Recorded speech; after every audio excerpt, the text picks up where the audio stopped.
Hello everyone, मैं doctor प्रगति गुप्ता और आज इस वीडियो में हम बात करने वाले हैं कुछ ऐसी गलतियों के बारे में जो अक्सर फैमिली मेंबर्स कर रहे होते हैं पैरालिसिस पेशेंट्स के या केयर टेकर्स कर रहे होते हैं, जिसके कारण से पैरालिसिस पेशेंट की रिकवरी जो है स्लो हो जाती है या फिर रुक जाती है। तो जब भी इनिशियली किसी को स्ट्रोक होता है वो कंप्लीटली डिपेंडेंट हो जाता है दूसरों पे। जो काम डेली रूटीन का वो खुद से कर पा रहा होता है वो दूसरे जनों पे वो डिपेंडेंट होता चला जाता है, जिसके रहते हुए पेशेंट बहुत ज्यादा फ्रस्ट्रेटेड होने लगता है, इरिटेबल हो जाता है, टोटली छोटे छोटे कामों के लिए दूसरों पे डिपेंडेंट हो जाता है। तो जब इनिशियल फेज होता है पेशेंट को काफी ज्यादा जरूरत होती है केयर की, तो जो केयर टेकर्स हैं, फैमिली मेंबर्स हैं, उसकी काफी ज्यादा मदद भी करते हैं रिकवरी फेज तक लेकर आने में, ताकि वो थोड़ा थोड़ा रिकवर होना स्टार्ट हो जाए। लेकिन हम गलती क्या करते हैं, एक बार पेशेंट में जब रिकवरी आनी स्टार्ट हो जाती है वो इतना केपेबल हो गया है कि छोटे छोटे काम अब वो खुद से कर सकता है। आपकी बस असिस्टेंस चाहिए, लेकिन आपकी कंप्लीट हेल्प नहीं चाहिए। तो वहां पे क्या होता है, हमें आदत हो जाती है उसे कंप्लीटली हेल्प करने की।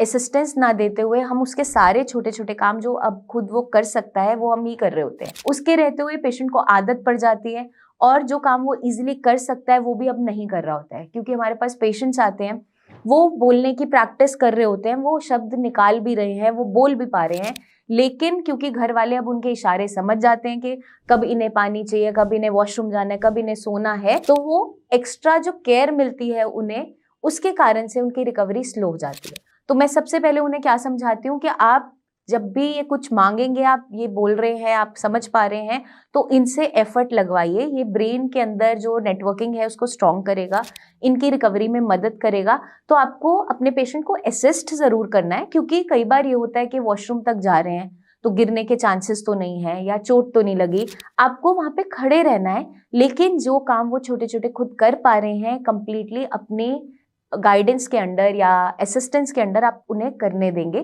ताकि उनकी जो नेटवर्किंग है ब्रेन की स्ट्रांग होती रहे और वो दोबारा से अच्छे से खुद से अपना काम करने लायक हो जाए। अब नेक्स्ट हम गलती जो करते हैं वो है न्यूट्रिशन को लेकर। अब न्यूट्रिशन को लेकर हम क्या गलती करते हैं, या तो हम पेशेंट को बहुत ज्यादा परहेज करवा रहे होते हैं या कुछ भी खिला रहे होते हैं, क्योंकि डॉक्टर ने तो बोला था कि पेशेंट की डाइट का आपको ध्यान रखना है, न्यूट्रिशियस डाइट देनी है। लेकिन घर वाले क्या होता है, ओवर प्रिकॉशन को लेते हुए कई बार या तो बिल्कुल उबला उबला खाना खिला रहे होते हैं, बिना नमक के खिला रहे होते हैं। क्योंकि पेशेंट्स मेरे पास आते हैं क्लिनिक में, मैं उनसे पूछती हूँ आपको भूख लग रही है? हाँ जी मैम भूख तो लग रही है। पेट से भूख महसूस हो रही है? बिल्कुल हो रही है। लेकिन खाना सामने आते ही हमारी भूख खत्म हो जाती है और हम खाना नहीं खा पा रहे होते हैं। उसके रहते हुए क्या होता है, पेशेंट में वीकनेस जनरेट होती है और चलने फिरने की, एक्सरसाइज करने की ताकत नहीं रहती। अब ऐसा क्यों होता है, क्योंकि जो डेली बेसिस पे उन्हें खाना मिल रहा है उबला उबला या कम नमक का, बिना नमक का, वो खा नहीं पा रहे, उन्हें अच्छा नहीं लग रहा। तो मैं उन्हें यही समझाती हूँ केयरटेकर्स को कि आप क्या कीजिए, आप कम ऑयल में कुकिंग कीजिए। ऐसा नहीं है कि बिल्कुल मसाला मना है, आपको बस ध्यान रखना है कि सॉल्ट लिमिटेशन में डालना है अगर बीपी बढ़ता चला जा रहा है। ऊपर से कच्चा नमक नहीं डालना है। कम मात्रा में आप ऑलिव ऑयल का इस्तेमाल कर सकते हो, सरसों का तेल का यूज कर सकते हो, कैनोला यूज कर सकते हो, बट आपको डीप फ्राइंग नहीं करनी। आप नॉनस्टिक तवे पे कुकिंग करो या फिर एयर फ्राइज का इस्तेमाल कर सकते हैं। तो आप जो चीजें पेशेंट को टेस्टी फॉर्म में भी बना के दे सकते हो और वो हेल्दी भी रहेंगी। तो इस तरीके से हमें अपनी कुकिंग बदलनी पड़ती है। हम हाई प्रोटीन डाइट पे फोकस करते हैं, क्योंकि प्रोटीनिशियस डाइट ही आपकी रिकवरी में मदद करेगी। तो आपको दालें भी खानी है, ऐसा नहीं है कि आप दालें नहीं खा सकते, क्योंकि जब तक पेशेंट बेड रिडन है, चल फिर नहीं पा रहा, तब थोड़े डाइजेशन इश्यूज जरूर होते हैं, इसलिए लाइट खाना खाने के लिए बोला जाता है। बट वो इनिशियल डेज की बात है। लेकिन एक बार जब पेशेंट मोबाइल हो गया, चल फिर पा रहा है, मोबिलिटी आ गई है, तो उसको एक प्रॉपर हेल्दी डाइट की जरूरत पड़ती है, क्योंकि उसको रिकवरी चाहिए। तो उसमें हम सूप्स दे सकते हैं, या खाने में अच्छे से जो आप दालें बना रहे हो उसमें हींग जीरा का इस्तेमाल करो, ताकि उन्हें गैस्ट्रिक इश्यूज ना बने। और दिन के टाइम में प्रोटीन डाइट दो, मतलब दालें जो भी आप दे रहे हैं दिन के टाइम में दीजिए। चल फिर पा रहे हैं तो डाइजेस्ट हो जाता है। अब जो पेशेंट्स नॉन डायबिटिक हैं उन्हें आप राइस भी दे सकते हो कभी कभार चेंज के लिए, बट उसको आप डिस्टार्च करके दोगे। तो ये सारी चीजों का हमें ध्यान रखना है। जंक फूड बिल्कुल नहीं देना है, क्योंकि कई बार जब केयरटेकर्स क्या होता है, एंड में पेशेंट नहीं सुन रहा या बात नहीं मान रहा, तो कुछ भी जो पेशेंट बोल रहा है पसंद का वो खिला देते हैं। तो उससे क्या होगा, बॉडी में न्यूट्रिशन पूरा नहीं जाता, विटामिन डी, B12 भरपूर नहीं जाता, जिससे रिकवरी स्लो हो जाती है। तो एक डाइट प्लान अच्छे से आप फॉलो करो, चीजें रोटेशन में बदल बदल के दो। डिफरेंट सीजनल फ्रूट्स का इंटेक हम कर सकते हैं। और आप साथ में सैलेड्स भी दे सकते हो, सूप्स बना कर दो, विंटर्स के टाइम में आप सूप्स का इंटेक बढ़ा दो, नॉन वेजिटेरियन चिकन सूप ले सकते हैं, वेजिटेरियन वेजिटेबल्स का सूप ले सकते हैं। आपको ध्यान क्या रखना होता है, ज्यादा खट्टी और ठंडी चीजें नहीं देनी है क्योंकि वो रिकवरी को थोड़ा सा हिंडर करती है, ताकि बॉडी में पेन जनरेट ना हो या फिर पेशेंट को बहुत ज्यादा स्टिफनेस ना क्रिएट हो। अब हमें ध्यान रखना होता है पानी का। अब पानी में अक्सर हम गलती क्या करते हैं, जितने भी केयर टेकर्स हैं या फिर फैमिली मेंबर्स हैं, कई बार कुछ पेशेंट्स डर के मारे पानी नहीं पी रहे होते क्योंकि उन्हें वॉशरूम जाने में दिक्कत होती है या बेड वेटिंग हो जाती है। तो ऐसे समय में मैं ये बोलती हूँ कि आप रात के समय में पानी 8 o'clock के बाद थोड़ा सा रिस्ट्रिक्ट कर दो, लिमिट कर दो, but through out the day आपको पानी नहीं रोकना है। क्योंकि कई बार केयर टेकर्स या घर के लोग, क्योंकि टोटली वो सुबह से लेकर शाम तक सपोर्ट कर रहे हैं, उन्हें हेल्प कर रहे हैं, तो थक भी जाते हैं। तो डर के मारे कि बार बार ये बेड वेटिंग ना कर दें या फिर बार बार वॉशरूम ले जाना पड़ेगा, पानी ही बंद कर देते हैं पेशेंट का या बहुत कम देते हैं। उससे दिक्कत क्या होती है, पेशेंट को यूटीआई होने के चांसेस होते हैं, उनकी रिकवरी रुक जाती है, बॉडी में डिहाइड्रेशन होने लगती है, स्ट्रेंथ नहीं होता, बीपी फॉल कर जाता है या अचानक से बढ़ भी जाता है कई बार।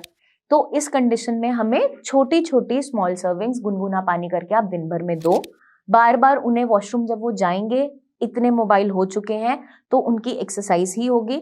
जब तक वो बेड रिडन है, कैथेटर पे हैं, तब तक तो कोई इशू नहीं होता। लेकिन जब वो एक बार ऐसा है कि थोड़ा बहुत चलने लग गए हैं या फिर थोड़ा थोड़ा सेंस अब आ गया है यूरिनेशन का, तो वो कंप्लीटली वॉशरूम जा सकते हैं। या फिर हम क्या कर सकते हैं, हम डायपर का भी यूज कर सकते हैं हाइजीन को ध्यान में रखते हुए, लेकिन आपको उनका पानी नहीं रोकना है।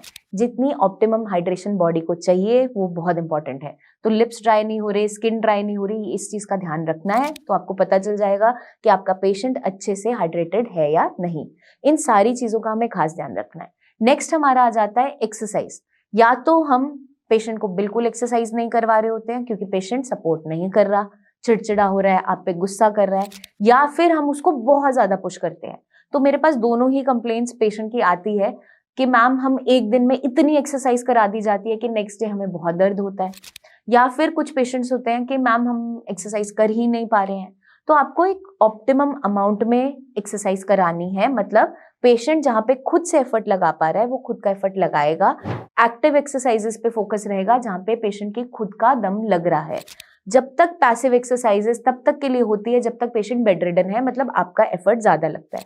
तो आपको वो धीरे धीरे असेस करना है कि आपका पेशेंट अब कितना केपेबल हो गया है और उसके रहते हुए उसको खुद से एक्सरसाइजेस पे फोकस करने के लिए कहना है। तो ये सारी चीजें अगर हम अपनाते हैं तो डेफिनेटली पेशेंट की रिकवरी बूस्ट हो जाती है। प्लस हमें ध्यान रखना है कि पेशेंट को एक नेगेटिव अप्रोच नहीं देना, क्योंकि कई बार हमें क्या लगता है कि अब तो ये ठीक नहीं हो सकते, हम उनके मुंह पे बोल देते हैं कि अब आप ठीक नहीं होगे कभी, तो वो एक नेगेटिव इम्पैक्ट डालता है पेशेंट के ब्रेन पे। आपको मोटिवेटेड रखना है, उन्हें मोटिवेटेड रहना भी है, क्योंकि आप सुबह से लेकर शाम तक उनके साथ लगे हुए हो, आपको अपनी हेल्थ का भी ध्यान रखना है, उनका ध्यान भी रखना है। तो आपके लिए सबसे पहले स्ट्रेस फ्री रहना बहुत इंपॉर्टेंट है। और ये सारी गलतियां बिल्कुल मत कीजिए, क्योंकि आपका पेशेंट उतना जल्दी ही रिकवर कर पाएगा अगर हम इन सारी चीज़ों को अवॉइड करते हैं और ध्यान देते हैं। मैं उम्मीद करती हूँ ये वीडियो आपको मदद करेगी अपने पेशेंट की केयर करने में, और ये गलतियां ना दोहराएं ताकि आपका पेशेंट जल्दी से जल्दी इंडिपेंडेंट भी हो जाए और अपनी इस बीमारी से उसका पीछा छूट जाए। जल्दी हम आपसे फिर मिलेंगे, तब तक के लिए अपना खास ध्यान रखिएगा एंड टेक केयर।